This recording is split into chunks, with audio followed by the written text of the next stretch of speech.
We just saw a performance by Henrik and Louise called Extreme Symbiosis. So this was a bit, it was an amazing experience today. Actually, we did it in this foyer to Stimhuset here in Stockholm. And I've seen it before, but there was something about the theme of their work and the aging of their work, and I was really struck by the difference from last time I saw that performance and what has happened with them, and I was really like living through them for a while. So I'm a little bit off guard starting this talk, which is maybe very good, and maybe even the reason to do something like this. And just before I begin now with the talk, it's Saloranta and de Wilder talking about the raison d'être of the sphere. And Sarah, so if new participants arrive to the Zoom meeting, you're ready with that. And oh my God, yeah. Yes. So, I will begin just by introducing myself again today for you all. I'm Olle Saloranta Strandberg. I'm a circus artist, artistic director, one of the initiators of the Sphere. This is the first lab day, and it's amazing to be doing this for you. The Sphere is a project that was just an idea in the end of 2017, and today we have worked and we have become also Creative Europe large-scale cooperation project. So I would like to mention that and say that we have 8 partner organizations working with us in that project, and we have 3 so-called like third country partners, and the partners that we work with, it's us, that call a radar style novel in this context, or Saloranta and de Wilder, and then Cortada 4 from Italy, then we have the Berlin Circus Festival. We have, and that's from Germany. And then we have the Maison de Jonglage from Paris in France. Steven Backelder, who's joining us through Zoom today, a game designer. He's a formal partner also from Stockholm, the Stockholm School of Economics, and Teatro da Didascalia from Portugal. And we also have the Lithuanian Dance Info Center as a partner. And the third country partners are Nordic House of the Faroe Islands, High Acres Farm in Vermont, US, and La Serre Art Vivante from Montreal, Quebec. Yes. And the Sphere, just to explain that kind of project, is that we have 3 years now that consists of a great variety of activities, such as labs under specific themes, artistic production work, creating the Sphere game or a serious game system game, a pedagogical toolkit of how to work with the Sphere, and also the public meetings and the creation of a peer-to-peer community platform or a network with consequences, maybe, that consists of a living circus archive, somewhat automized administrative tasks, maybe a rewired funding system for the contemporary circus community, and in the long run for the performing arts sector. I will start off a little bit here by also talking about contemporary circus as such, not too much, but circus or contemporary circus or Ny Circus, Cirque Nouveau, I don't know, we've been in a very in a definition game for quite a while of what this is, this art form, and what to call it, and so on. So I will not get stuck there, but it is definitely a struggle with the definition of circus, where circus tried to establish itself, be recognized as an art form in the different countries. Here in Sweden, it's definitely so, and there's different strategies to work with circus here in Sweden. One strategy is to work with circus, hidden circus, by being a physical theater company or a dance company and be educated as circus artists, but never mention circus. As long as you don't mention circus, you will get most probably better touring and funding to do the hidden circus. So that's one way of going about with circus. And there's the strategy theater, of course, somewhat like connecting circus and dramatic theater to work within the institutions that exists for theater, and through that be able to live out from circus or do circus somehow. And that's a very common strategy as well. And in Sweden especially, but I mean anywhere I would say like contemporary circus or circus as a circus is not a really great way to make a living, so to speak. It's something you can do, but it's not really that is. It's better to do. It's even better to do circus as dance, I would say, even though that's not so easy as well. Just to be like positive here in the beginning, and I think that there's, for me as a circus performer first, when thinking about what I'm doing, I hear that circus has a low threshold. People are telling me the circus has a low threshold. People that normally wouldn't see maybe performing arts can through circus access performing arts because it's easy accessible. People like it. You can go there and you can educate yourself in how, maybe as an audience you can learn that now I've seen circus, maybe I can move on. Maybe I can see intellectual dramatic theater, or maybe I can see something else that is more prominent. So I think it's also a strategy that different theater houses today, losing audience, are using, bringing in some guest performances to educate the audience, not to maybe the next step of circus perhaps. This is what I think at the moment, at least. Maybe it's more to educate them towards other types of performing arts that you can see in that house, and that makes me as a circus performer very confused after a while, because I see, I go to one place, I go to another place, I tour for 600 shows in 60 countries within a few years, and then still, if I want to move on to maybe do something in a different format or something towards this new, maybe now educated audience, all of a sudden the gates are closed. Or there's no maybe infrastructure or responsibility to present that work. From a Swedish context, that's very much the way it is. So thinking about what game, in what game am I creating artistic work is really an important question. And I would like to take this opportunity also to talk about circus through too much quoted open letters to the circus, but I feel like I should do it. And the open letters to the circus comes from a project by the dramaturg, or circus dramaturg, Bauke Levens, a 4-year artistic research project between being and imagining, towards a methodology for artistic research in contemporary circus. And in the first open letter to the circus, they came in approximately 2016, I think. I forgot to write that down. So she says, it is time for the circus to redefine its raison d'être, and for us to redefine our raison de faire, how we do things, or why we do things, if I know my French. If we want circus to become more innovative, surprising, weird, and disturbing, we need to understand the intimate bond between the forms of the circus and the content that we can express within those forms. We need to find out what specifics define circus as circus, and this beyond technical skill.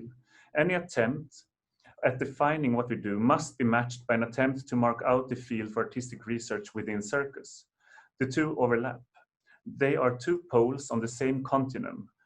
Without research, no new definition of the medium can be reached, and without a new definition of the medium, there can be no possible pathways for artistic research beyond technical skill. Since circus has historically occupied a somewhat marginal position within the performing arts, as it did in society in general, we need to understand the dynamics of our changing position. Maybe it's time to go beyond circus.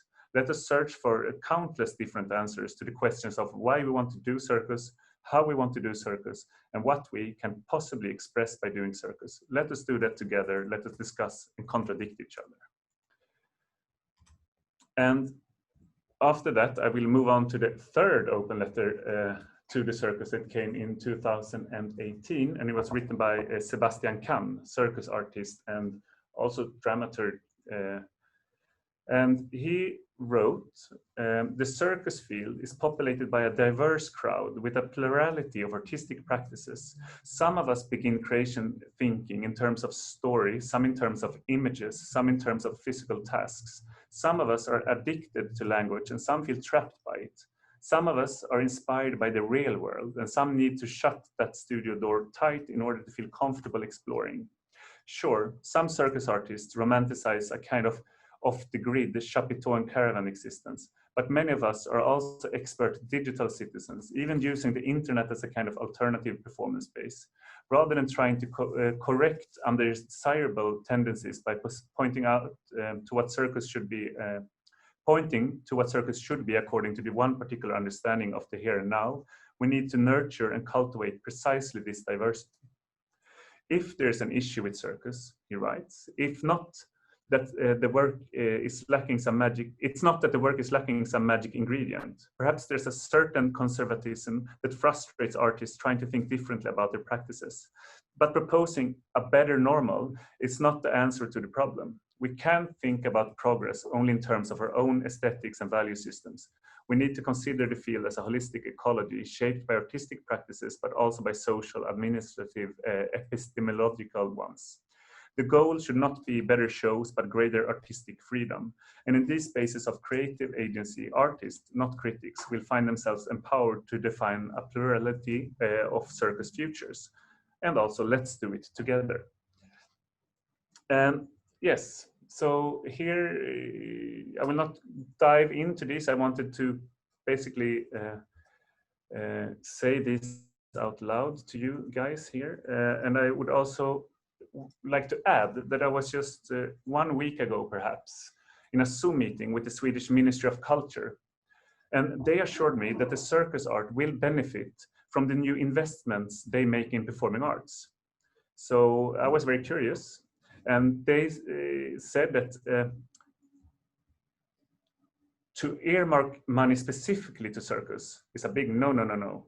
That's the old way, you know. The new way is to distribute money of the regions of Sweden and let them boost the performing arts infrastructure, which will lead to a better situation for the circus, they say. And I think that it's quite naive to think that money that are not earmarked for the form and gets distributed to the regions will actually boost the circus infrastructure if no one in the regions are responsible for the circus art. You see, they try to convince us that, that it's actually going to benefit even though no one has responsibility, and before earmarking was a big no-no.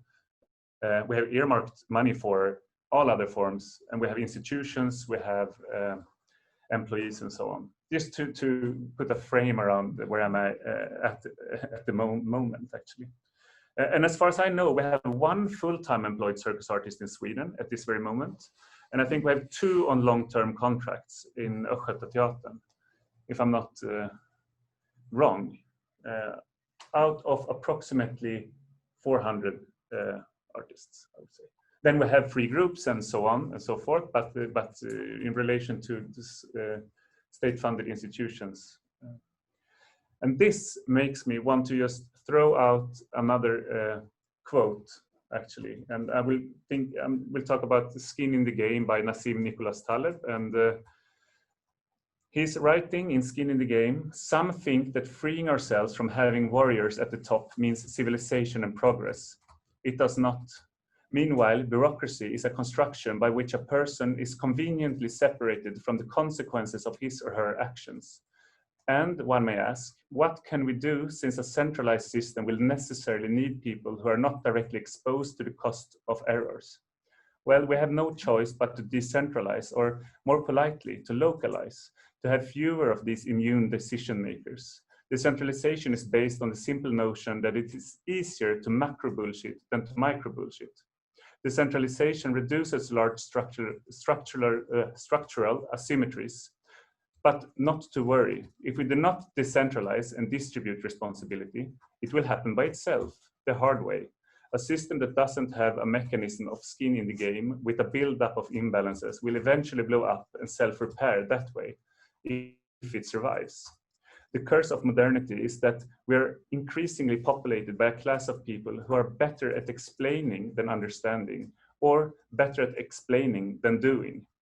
So instead of just being super offended right away by the language, let's just assume that many of us also feel trapped. I want to participate. I want to risk. I want to be alive. I do not want my work, when I can live off my work, to mean 95% administrative work and 5% on the floor within the practice in some very expensive studio that is not for me if I don't pay up. And then comes the question to me, how can we escape this trap? What does that mean? And for me, I have projected something here with the work with the sphere. What if we can fund art from differently? What if we can recreate performances, share our ideas and profit, all for the benefit of the art form and beyond? And then how can we let the value we put into the community and the artistic processes be recognized and counted? And here I'm also thinking about which I will not quote at the moment, but I quote very often, like, if you don't have bread, eat art by Hito Steyr. That's I cannot help myself, but I have to say that people are used to perceiving the art world as sponsored by states, foundations, patrons, and corporations, but the contrary applies at least equally well. Throughout history, it has been artists and art workers, more than any other actors, who have subsidized art production. Most do so by concocting mixed income schemes in which, simply speaking, some form of wage labor or other income funds art making. But more generally, everyone involved also contributes in all sorts of other ways to art circulation, thus making it stronger as currency. Even artists who live off their work subsidize the market by way of enormous commissions in relation to other industries.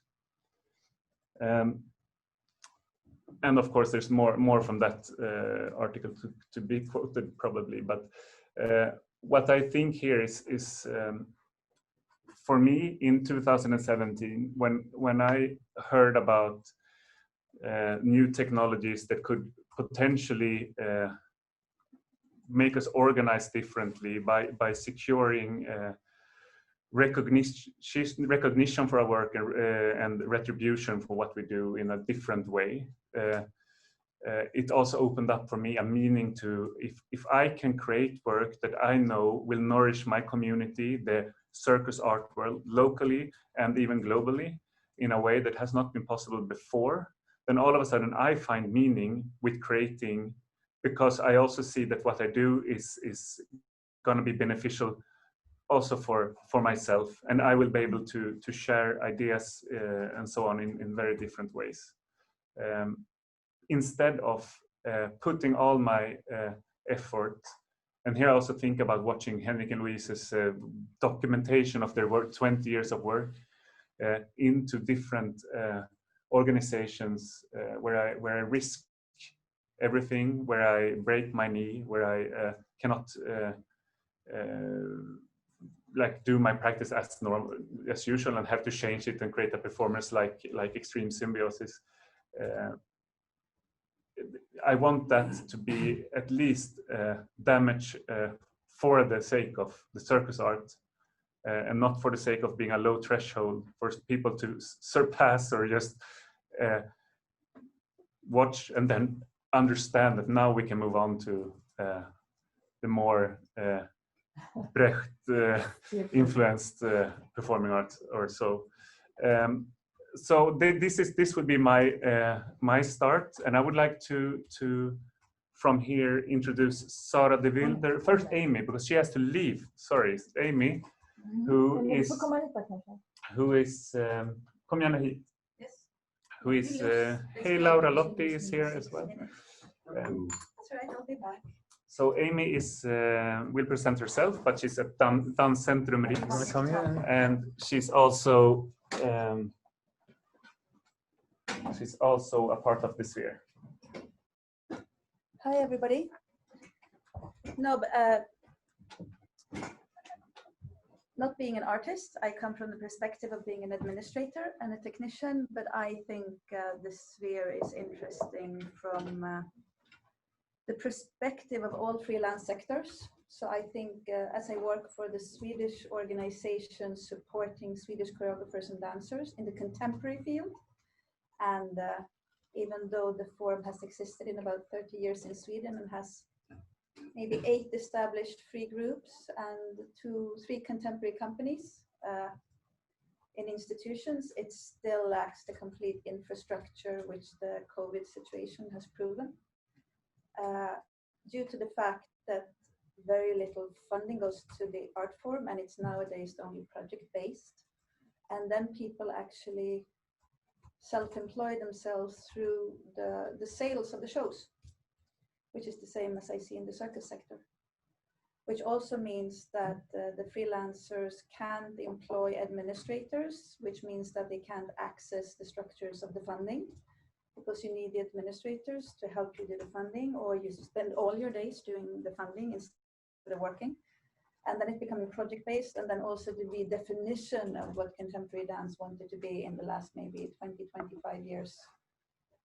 Even if the history is completely different, where they started breaking out in the 60s from the classical ballet, that was the rich man's entertainment and has huge institutions in the ballet world and historically in the opera houses.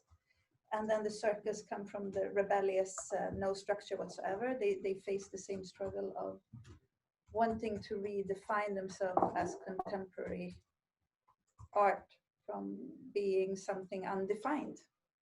But where the dancers, even now, only 10 years ago, came from a tradition where you are taught not to be original, and to be different is not an asset, because the best you can do is copy something and stand in the back in a swan lake and be identical to somebody else.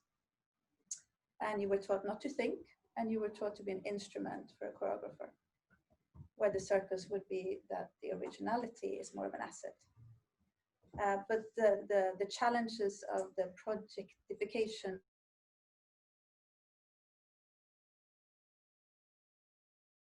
selling it, and that's the income for the salaries, because you don't have the production houses, you don't have the time to create, you only buy a tiny part of the time to work, kind of.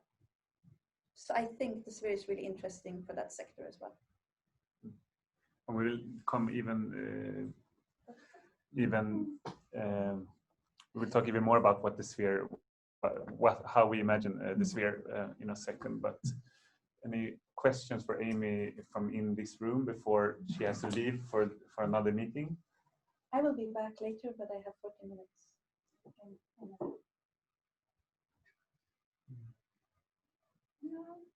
So now introduce Sara de Wilder. Ja, såklart. Tack. Du har den här.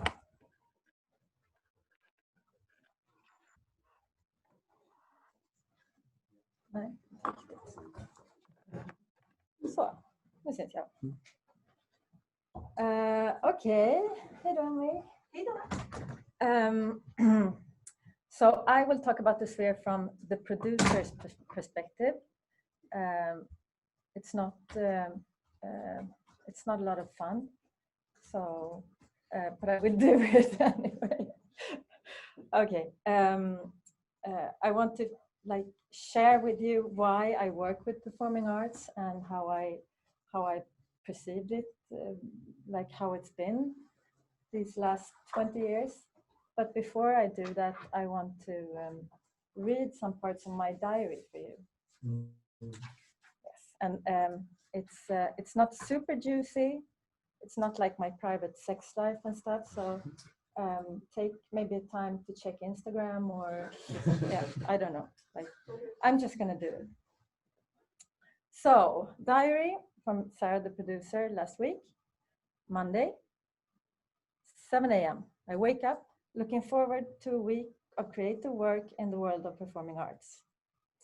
During breakfast, the tour manager of one of the productions calls me. He doesn't know where he left some important papers from the customs, so I have to go to the venue and search for him. When I get there, I also discover that the cast left trash and leftovers all over the kitchen and stage. I clean up. At noon, an angry text from an actor. He claims he was never provided with a schedule. It turns out he received a schedule of exact hours, hotels, etc. for the upcoming 2 months. I sent it to him a long time ago, but he doesn't have a computer and he can't read Google Docs on his phone. So he was waiting for me to mind-readingly give him a paper copy. Okay, I clean up my old Mac and drive to his place with it. We spend what's left of this afternoon trying to track his lost passwords to his email, Google, Facebook accounts, etc. I realize he's never been able to read any of the documents anyone has ever sent him. He never opened PDF because he never had Acrobat Reader or any software at all. In the afternoon or evening, I have to go to a special store to pick up a makeup cleansing product for one of the actors in the cast who suffers from allergy.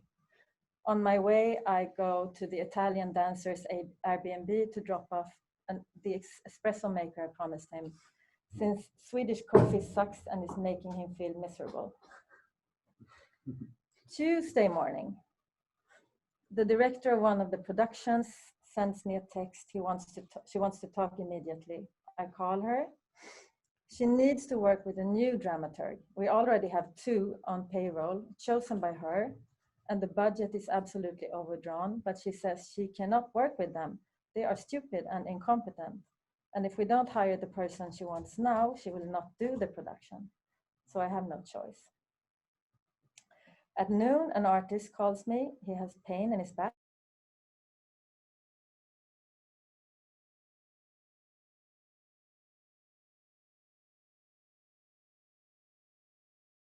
I call his chiropractor in his hometown. I'm begging him, saying that he can invoice 10 times normal fee if he gets to. And afternoon, I have my 87 emails. No way I can read them all, but I browse.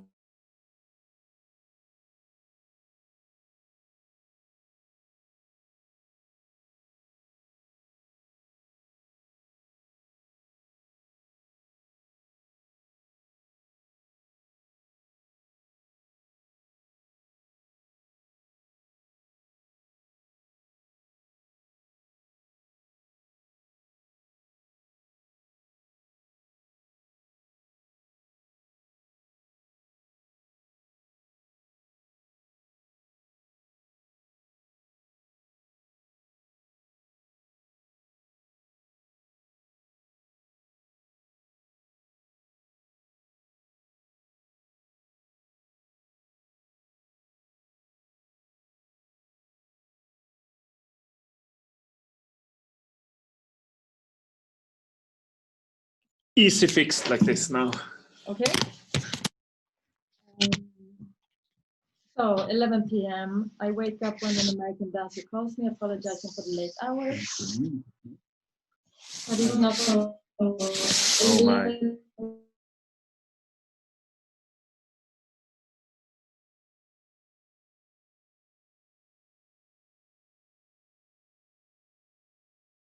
His lip is swollen and sore. I look at the picture he sends me on my phone and suggests maybe it's herpes. He says, no, we've had herpes before, but this is definitely not herpes. Okay, we decide to meet early to go to the doctor. Wednesday morning, so lot left of this week. I'm with American Dancer at the hospital. He doesn't have EU insurance, of course, so I have to pay 200 euros for him to see a nurse. We wait for 4 hours. Finally, the nurse says he's got herpes. He gets a pill. 20 emails about the Minister of Culture attending the premiere this upcoming Friday. People from different organizations call each other names and claim they should have more private time with the minister than the others. I call them all, try to make them cool off and make a schedule. In the evening, I receive a text from one of the artists saying she needs a talk with full confidentiality. We schedule that for the morning. Thursday morning, confidential meeting. She tells me one of the artists is sleeping with another artist in the cast, although they both have partners. The person who needs to talk about this is neither of those two, but she gets anxiety because it reminds her of a terrible breakup in a cast.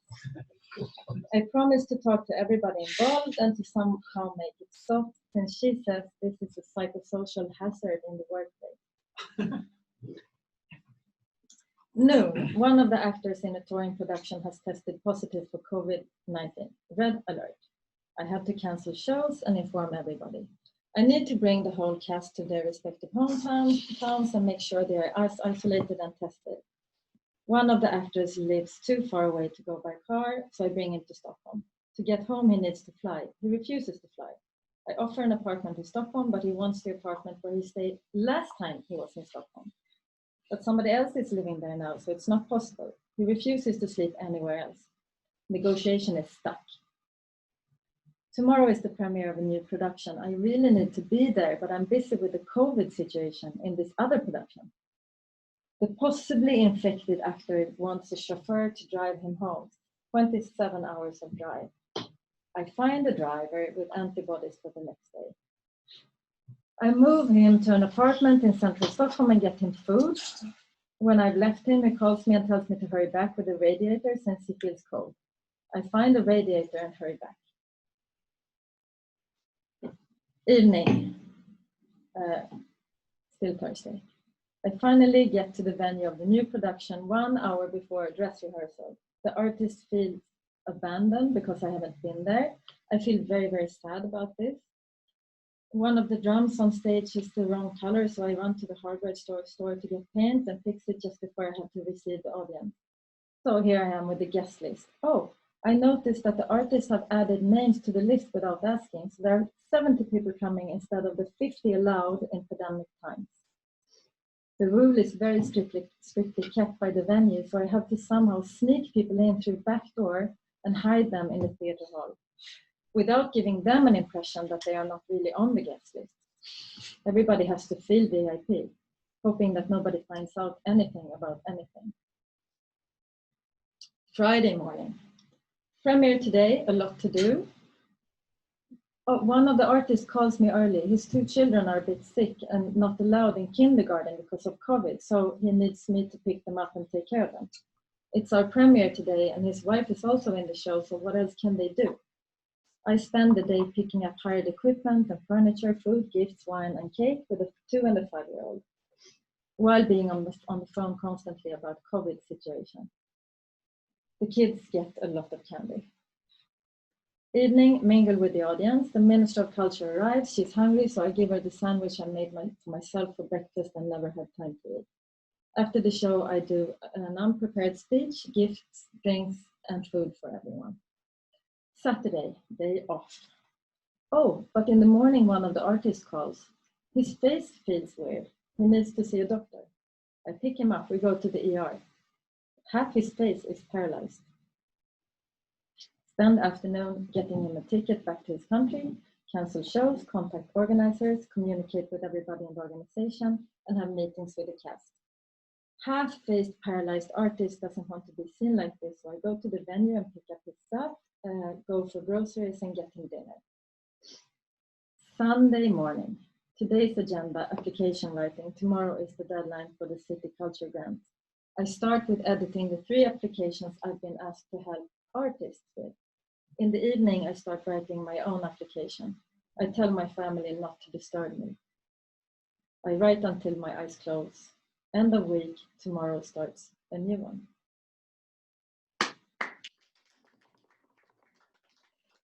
Diary. I'm like super aware that this sounds like bitter and super whining and also rude to the artists in every way. It is really winding, but I'm going to give you like a little bit of context. Why I work with performing arts is because when I was a child, I loved the theater so much. I could like never imagine to be in any other environment than the theater house. I wanted to become an actor, and then I understood I'm not going to become an actor. But the magic of like performing arts, that was what like attracted me and forced me into working with performing arts. And I also understood quite early that I was good at mobilizing, at like making many people move in the same direction, like making a group of people go from the unknown, like the impossible, to where magic happens.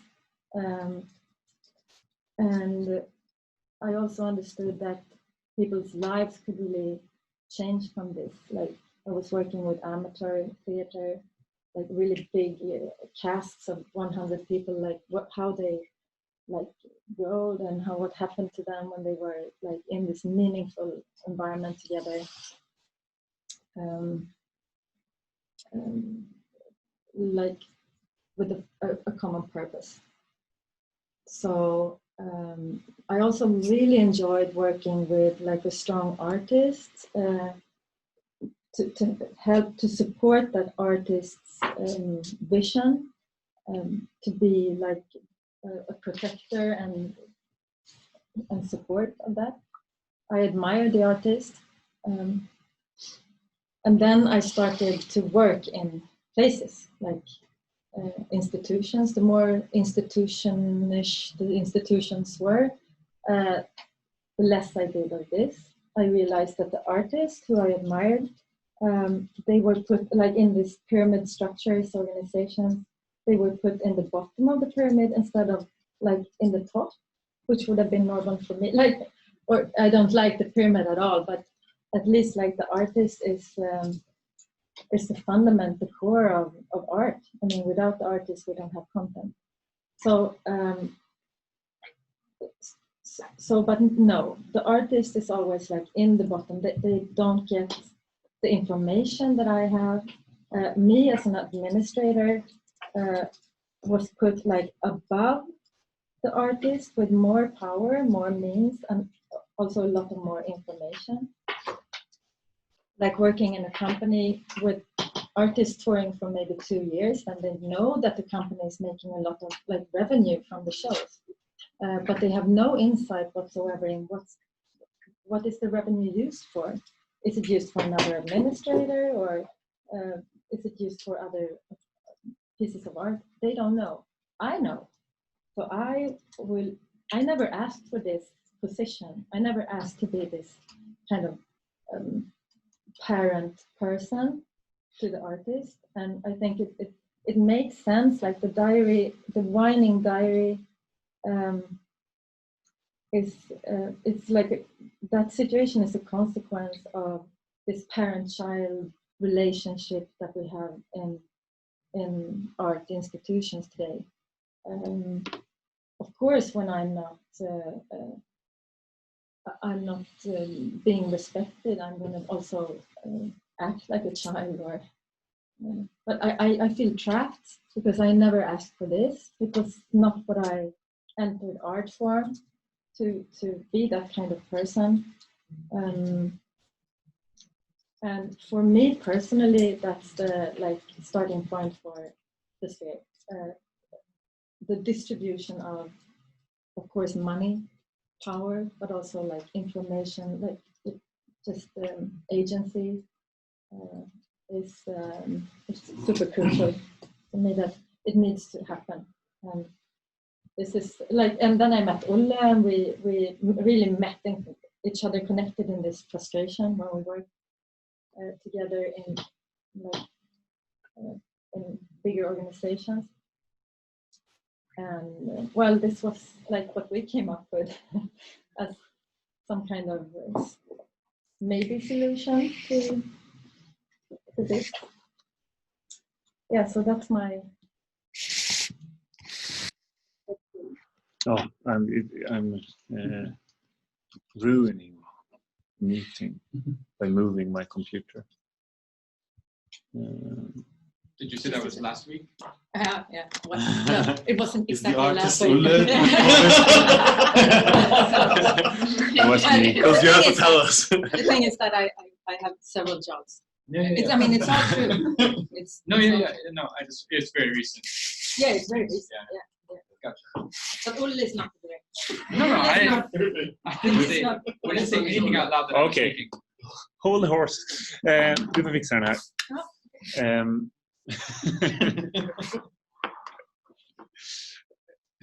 So, back to the sphere, and I think we will go in quite much deeper in the technology, the kind of what we will are trying not to go into in this session with Jem later. But I would like to say that for me, what the sphere, it originated from the realization that there is this new kind of cryptocurrency actually originally, and Ethereum specifically, that was like the second generation of this Bitcoin or whatever. I don't know. You don't have to be to know more about this than these words at the moment. It's more that Ethereum was I was told was not only money, but was also a way of organizing, in the sense that we could create something called smart contracts, and through them we could automatize a certain, when this happened, then this will happen. That could happen automatically, and this opened up a new world for me at that moment, actually, because I started to research, and I started to try to build an imagination of what that means, and what does that mean for the circus arts. So that's like, it's even like pushing in circus into this new technology somehow, or really wanting, in this frustration that Sarah is talking about, that frustration also exists as an institution, as a director, an artist. I mean, there's a system inertia in many, for many reasons, and what I saw then was an artist called Primavera de Filippi that made this work called Plantoid, and what she was introducing was that you had a physical mechanical plant, and if you gave it Bitcoin, then actually it would do something fantastic for you, and then it had a digital soul, something that we couldn't see. So it was the physical body, and it was the digital soul, and in the digital soul existed some new economic systems or flows, and also some kind of trust that could then offer an artist the possibility of recreating the next mechanical plants if it got enough money. So what opened up for me when I heard about this, I was just very simply thinking, what if this plant was a production, and I was and this was in the circus. So what if we could actually, if we enjoyed what the production was through presenting it through buying tickets and so on, we could that could automatically generate a new iteration or generation of that performance, saying that it could offer an artist in the community the possibility of creating a generation of the former production, the child of the mother production, or how you want to think about it. And this was put the production or the show or the performance as a subject.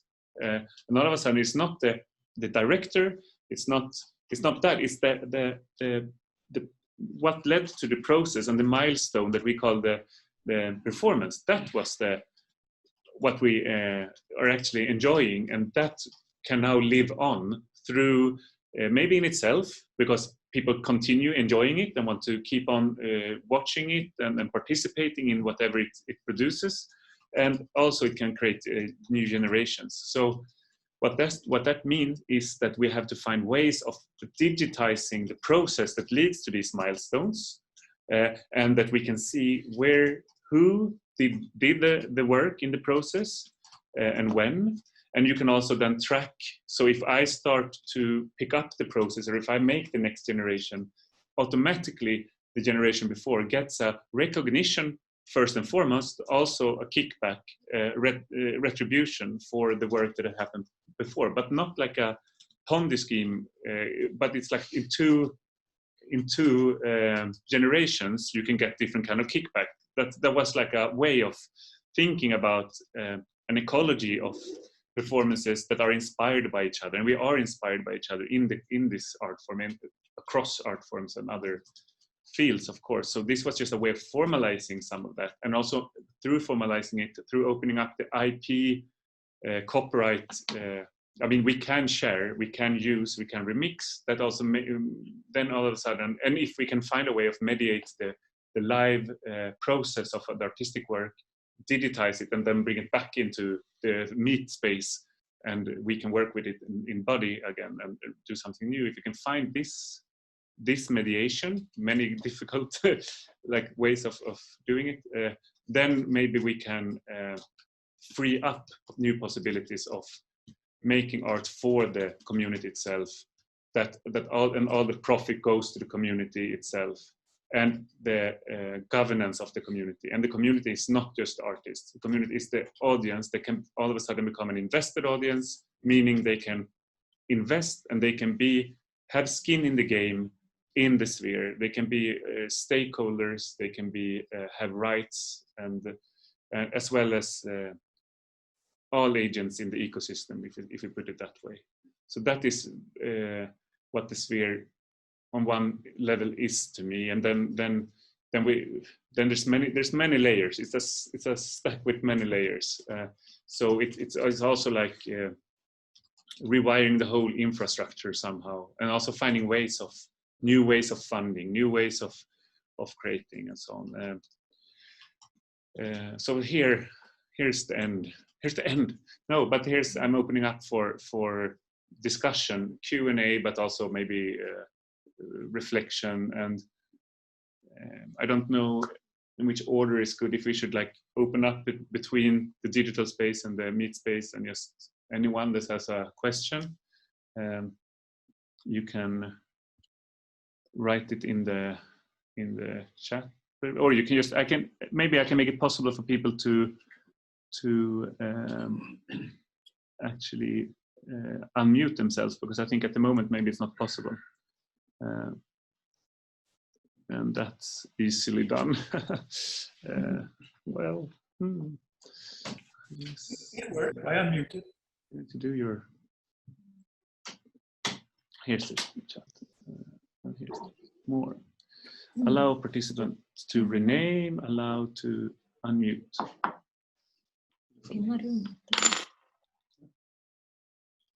Oh, it's possible to unmute. No, it's not possible. No, it's not possible. I made it impossible. No, now it's possible. It should. The host is not allowing participants to Damn host. Oh, now I'm. Now it's working. Beautiful. Yeah. Any thoughts?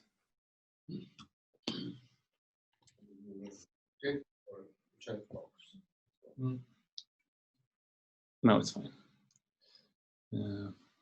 Kulko, Daniel Kulko. Just a question towards the end of what you were saying about digitizing a process that leads to milestones, and how this could be like a cascading resource between generations.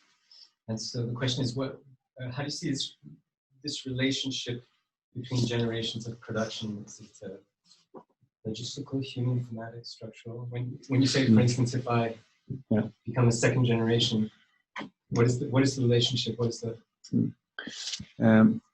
one way that I've been thinking about the relation between generations, I mean, this is something that we should really research and find, of course, good ways of. But one way is that if we can see a minimal but good way of logging or digitizing parts of the artistic process, and maybe notes that you want to leave after yourself, but maybe it can also be other methods. It can be, of course, film. It can be other media.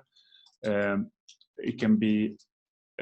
Then what will happen in one way is that this kind of time capsule or notation or whatever it is passed on, and that could be enough.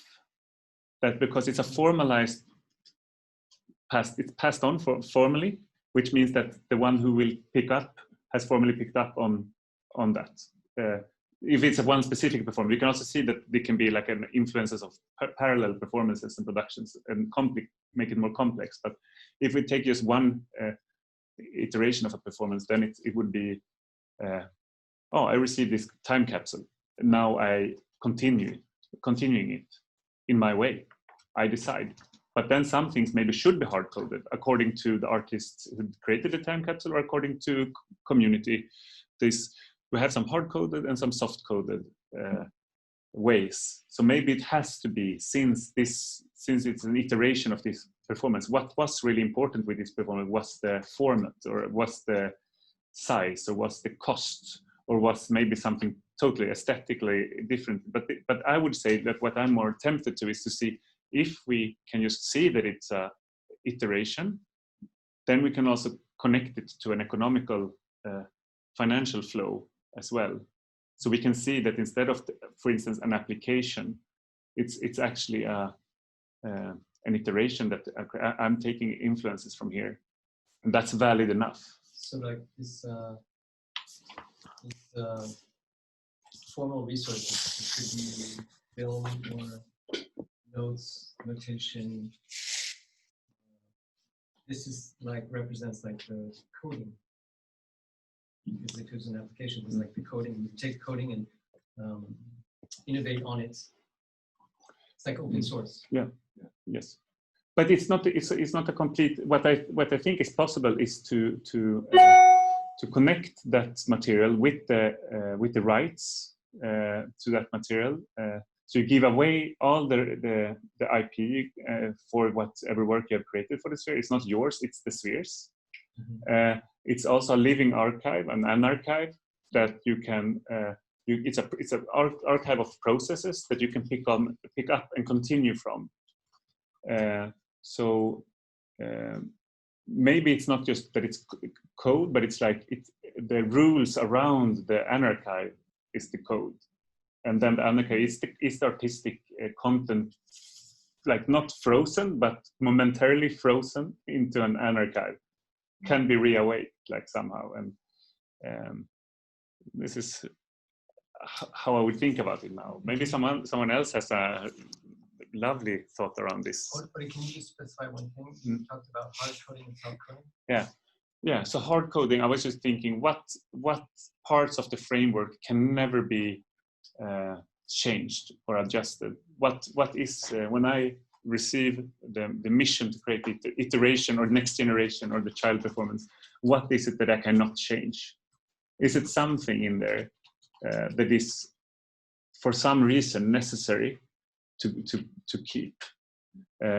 Maybe it's ethically, maybe it's, I don't know what then, I'm really speculating, but the soft code, it could be, I did my show in blue, but it can be in any color, which would be like a soft coded version of the quality. Yeah. But maybe there are some, for the sake of the artistic work itself, there's some parts that, I mean, I'm just, because I'm imagining now what the performance is. So that's why I cannot like say more than that at the moment. Isn't it sort of emergent in as much as some people will create something that they want specifically other people to build on, and it might be very strategic in what they want to do. They might have something that they've done that they don't want others, or that they specifically want others to build on for a particular reason. And then others on the other side of this might just want to freely interpret a work and build either very structurally and literally or openly.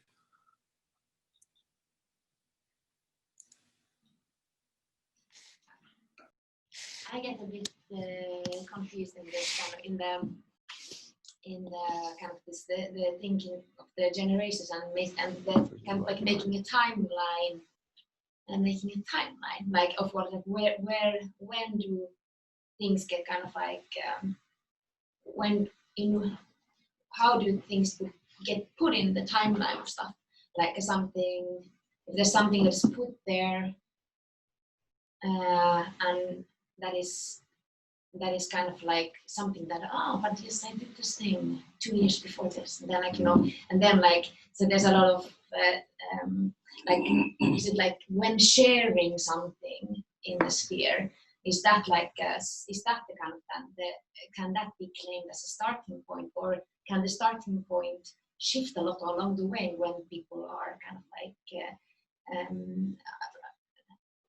when they are kind of doing this kind of unfolding like the history of like whatever if that this is something like, how is that? Maybe you will. Yeah, I actually have a lot to say, but I don't want to spoil my own talk. Yeah, so the way we have been thinking about it is to accommodate a diverse set of interactions. So this is what I'm understanding from what you were saying, that someone who has produced some works already could bring into the sphere this existing works, or they could collaborate within the creative commons of the sphere and produce something out of that. So all of these obviously require different types of interactions. If you already have this thing that you own, that predates the sphere, I guess that is what I understand from your timeline reference. It should be subject to different types of interactions, but I think a general system ideally should accommodate all of these, right? Like you should be able to bring in an existing work into the intellectual property commons that the sphere is trying to create. But what will be that reciprocity, I think, should be a little bit of an emergent feature. Because if we try to attribute that now, I am not that knowledgeable about both IP, circus arts, and so on. So I think those will be bootstrapped along the way. But as a design objective, the system should accommodate existing works being drawn into the sphere as well as provoking new works, new collaborations. I'm just adding to that. We can have the example of a company that some performer that is actually generally touring a lot, for instance, and have a production process, and they have created a production, but they want the value and monetary value generated from this production to actually benefit the sphere. Then you can of course put that in, and what I would assume that means would be that a certain trust, since they are touring the works, surplus will happen. In some productions, surplus happen. It's incredible, but it's true. And then that can actually generate new generations. Let's say there's a threshold, 10, I don't know, 100,000 euros. That's the next iteration. And then it reached that, and it will create another one, and another one, and another one, maybe 3, maybe 5. And so that's a way of working. You can also have something that you have toured and you're finished with somehow, and you can log it for people to now freely remix, because maybe it's unknown work, and maybe it's super interesting to follow what will Elisa do with this Circus Circör production now. And that will, maybe another kind of audience would like to see that. Some audience that are following you, or audience that is following Circör, see this choreographer is now picking up on the known circus piece and so on. So that could be one way. Could you?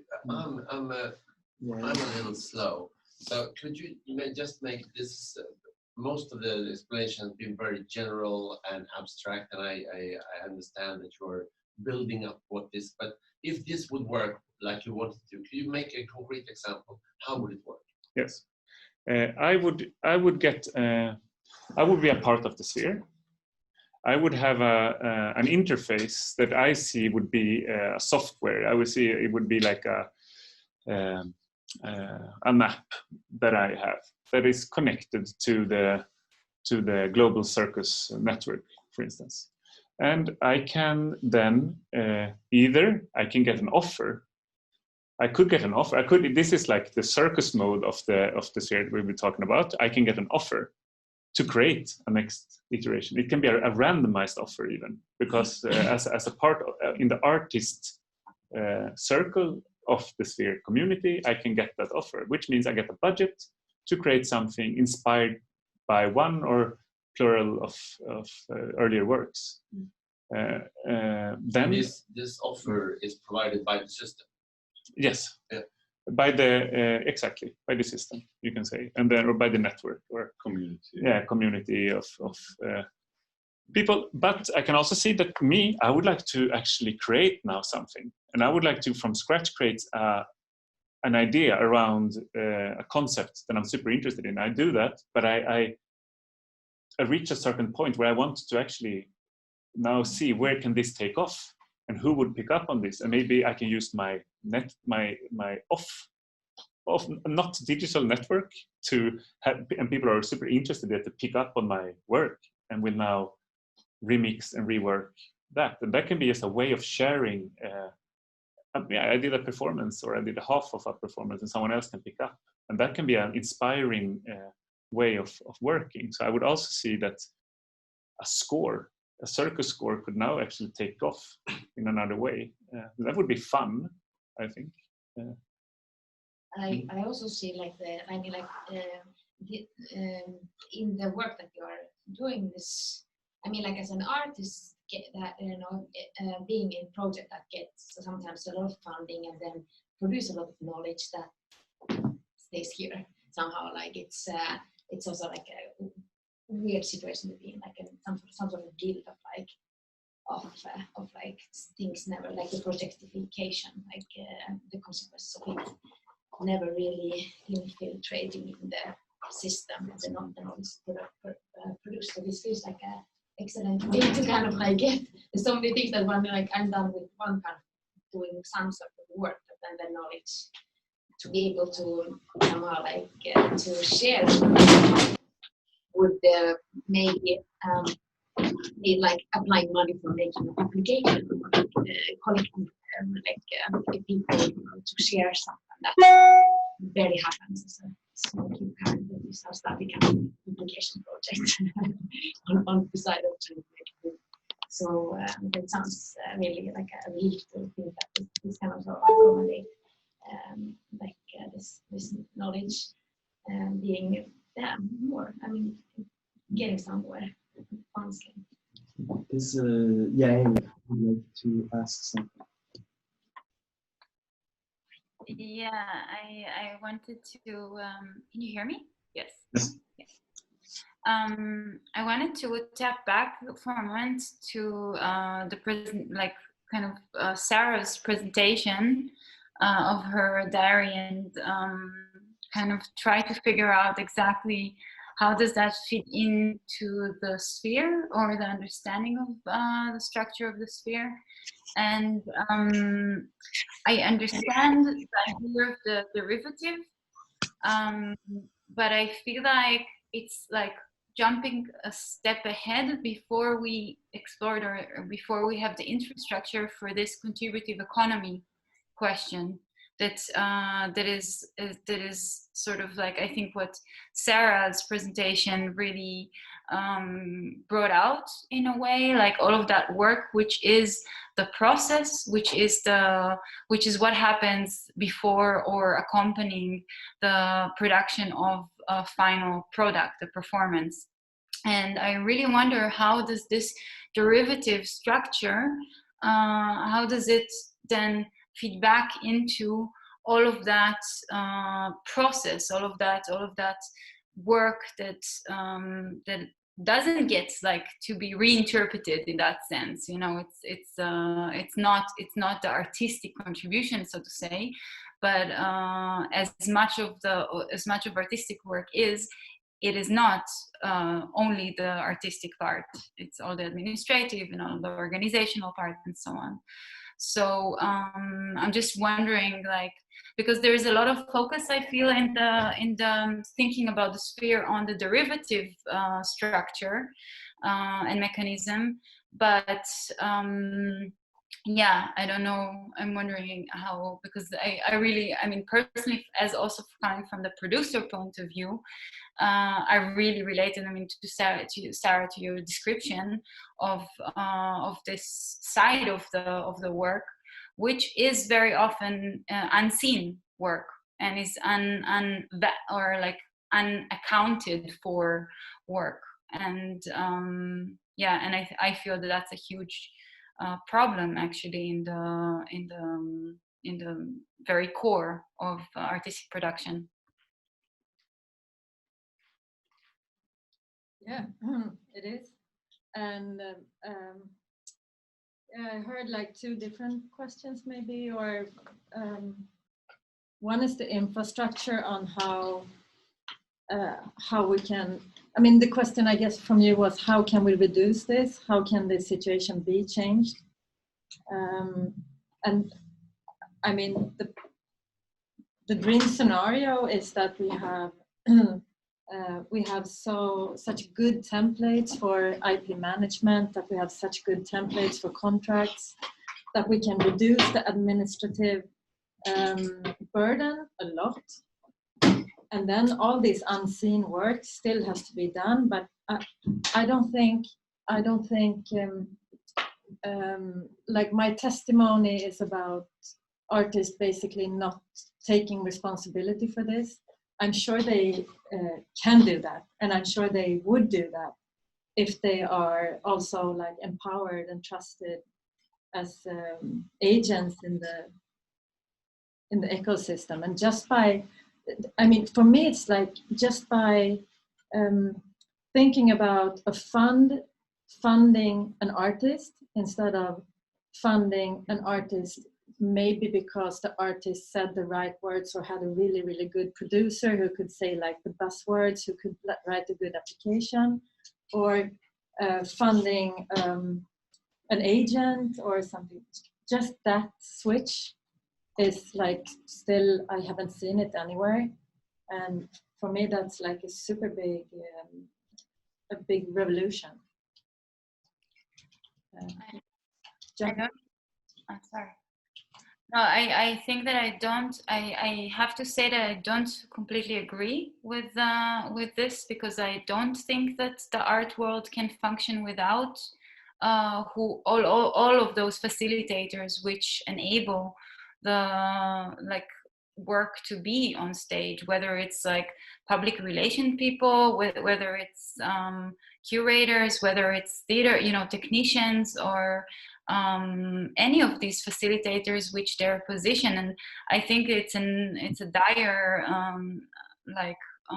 undervaluing, I think, in a way, your contribution to the existence of all of those productions that you just listed in your diary. And your contribution is as invaluable as the artistic contribution.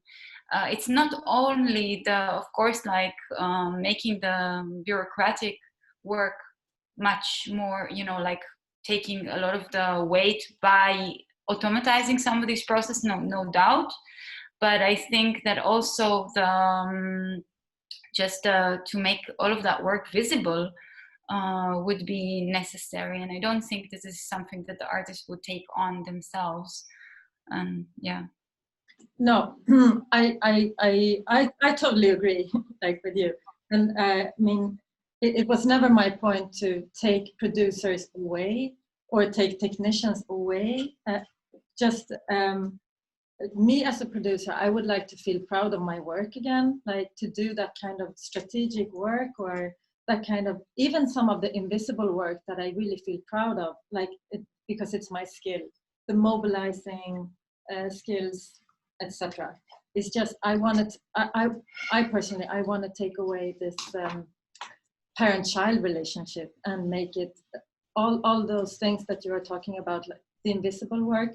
It should be valued, and there should be some kind of whatever currency or whatever way of making it visible, if it's the producer or if it's an artist doing it, or yeah, Olle is waiting.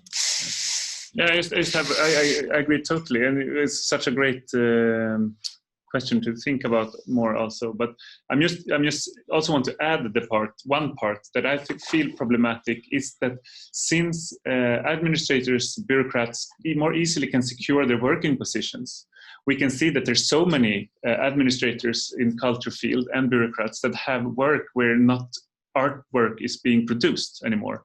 You see people sitting with salaries where there are no productions happening, and that's not so little money. I mean, that's each year it's quite a few productions that could happen, and even it's a few. It could also mean like buying productions that exists and create a touring situation where it doesn't exist, an infrastructure for touring, or it could go to other places. So I see that there's both. I would imagine that reducing those, or actually by distributing again the risk. By distributing, if we're all at stake, that would mean, in my world, it would mean that those persons are also at stake with in the same level as the artist. And here I can see that the shift maybe can also give the artist mandate to act on things that they now feel not empowered to do, and it can also put some parts of this maybe. What I feel like there's so many things wrong with the system as I know it at the moment, where I would like to put some people on the toes actually, because it's so easy to lean back, feel secure, and then ponder around the situation of the artworks, and then not do anything because you're secure. I mean, I'm not saying that, but I'm saying skin in the game in that sense. That goes also for them. But I also agree that it's not like we can survive without both tacit work that exists now, or all the people working around the artists and so on. So it's not to say against you. I just want to add that flavor.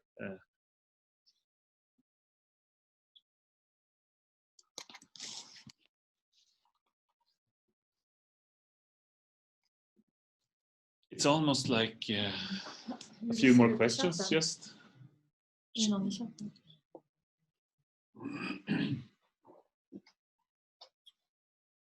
Any more thoughts, questions, epiphanies? Can you talk for? Okay, so you asked for a concrete example. Yeah.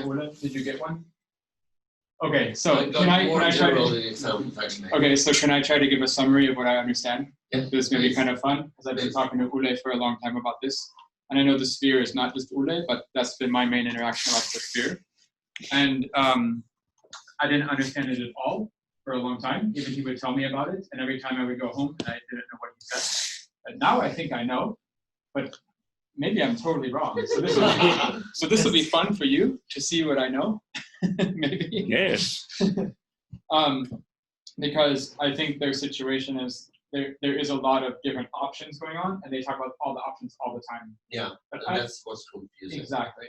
So here's what I think. Yeah. It is. So Olle even messed up the story a little bit today. So I'll try to tell it better. Olle was reading a book, and in the book it talked about an artwork where there was a mechanical flower in an art museum.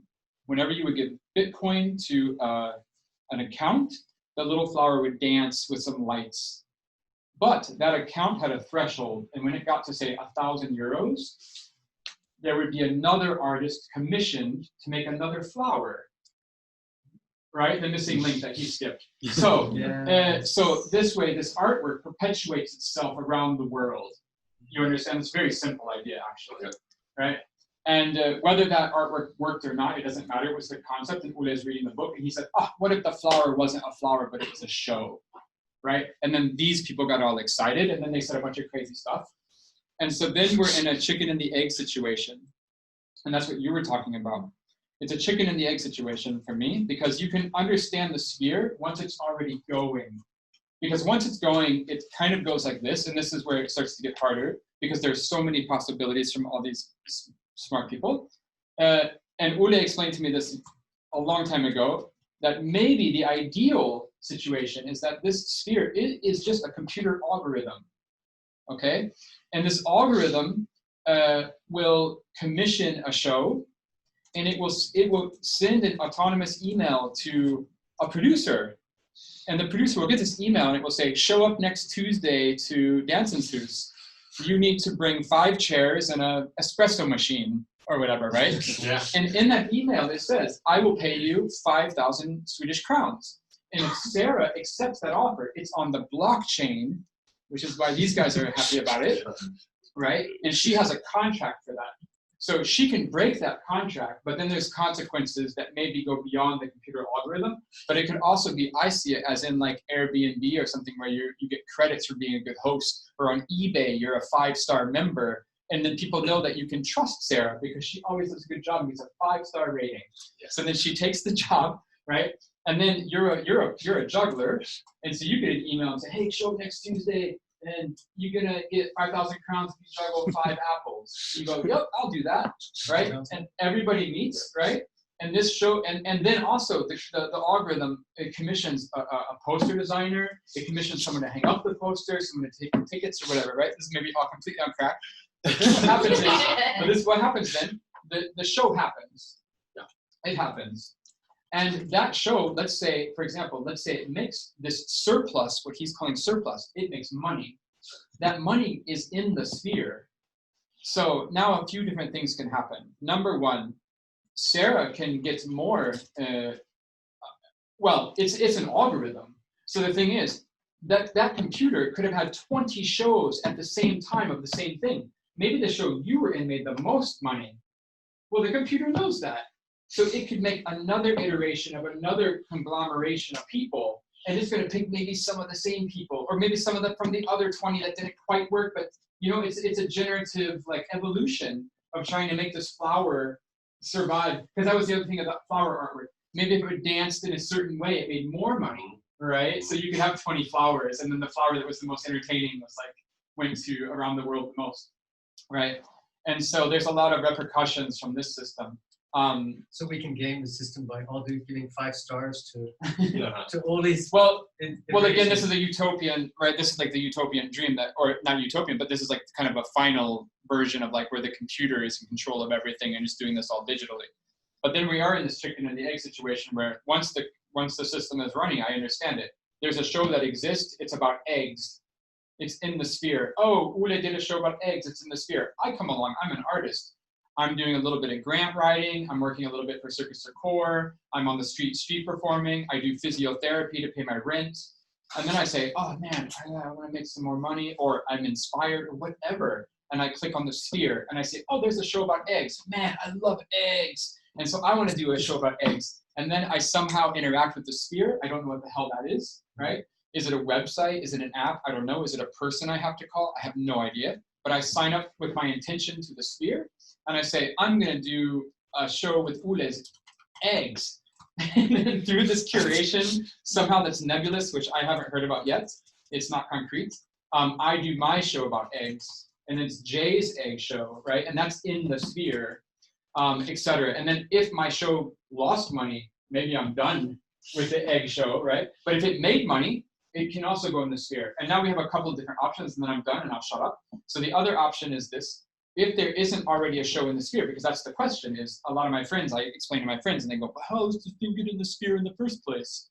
Well, that's like Ule explained to me once. He said, look, with the surplus of money in the sphere, we can have different options. So when I go to the sphere website, I can do Ule's egg show, I can do Sarah's waffle show, or there's another category, and it is this. Hey, you can apply to do a new work, a new seed into the sphere. And for that, there's different levels. Maybe there's 1,000 euros that you can get to do that. Maybe there's the 50,000 euro level, depending on how we vet or how we qualify that you could participate, right? So maybe I don't want to do the egg or the waffle show. I don't like breakfast food. So then I go to the new thing, and I'm going to do the one about milkshakes. So I apply for the €1,000, I get the €1,000, I make the milkshake show, then that is in the sphere, right? And that's another option of how to interact with the sphere. So it's that you can seed new concepts into the stream, or you can work with existing concepts into the stream. And then, like you were saying, maybe I already have a milkshake show. It doesn't have to be a new creation, and I can just propose and say, hey, I have this super cool show about milkshakes. It makes a lot of money, and a lot of people get super happy in America. So I'm going to contribute that to the sphere or whatever, right? So there would be different levels. That's what they mean by different levels of interaction. Is that right? But where is Fantastic. but where is the space for the next level of doing work that is not the work that all the small cities want to buy because they know that people can have. I mean, like that.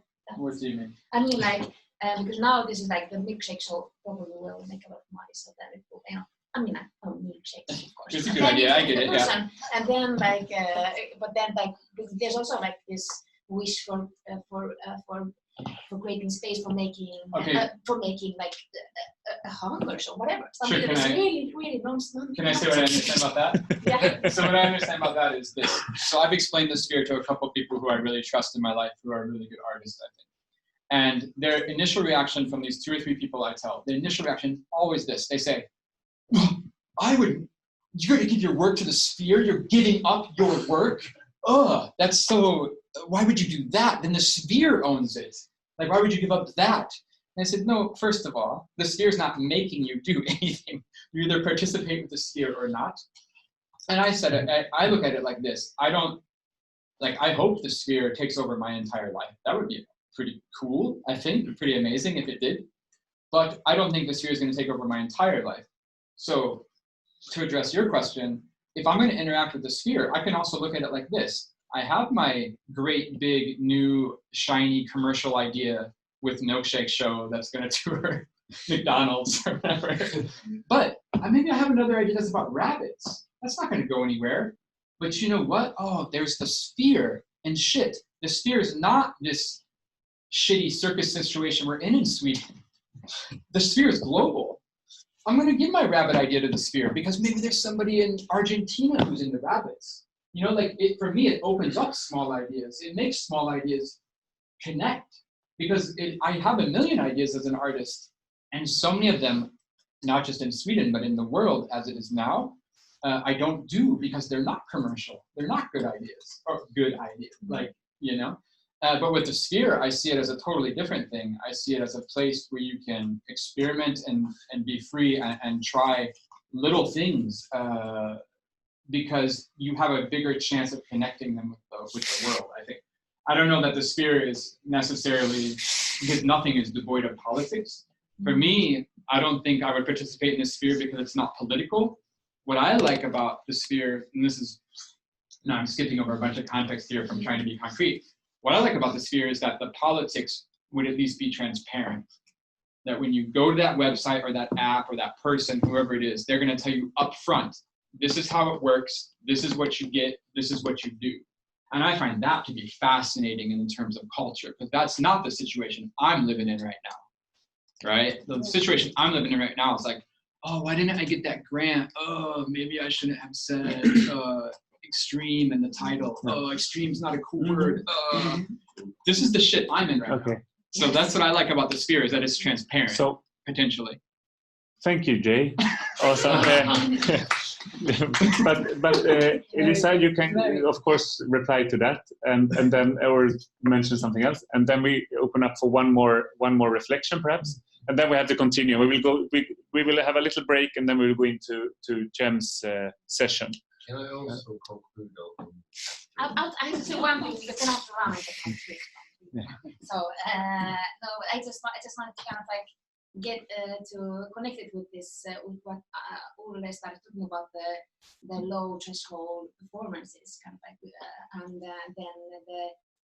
this like a genuine interest gather and get past that, go out there, tour with a piece that never gets to tour because of the system that is there. And of course, I mean, this is not the work that Sphere has to do, but then because you already mentioned that kind of like this the attitude towards the circus art. So I just wanted to kind of like, where does that?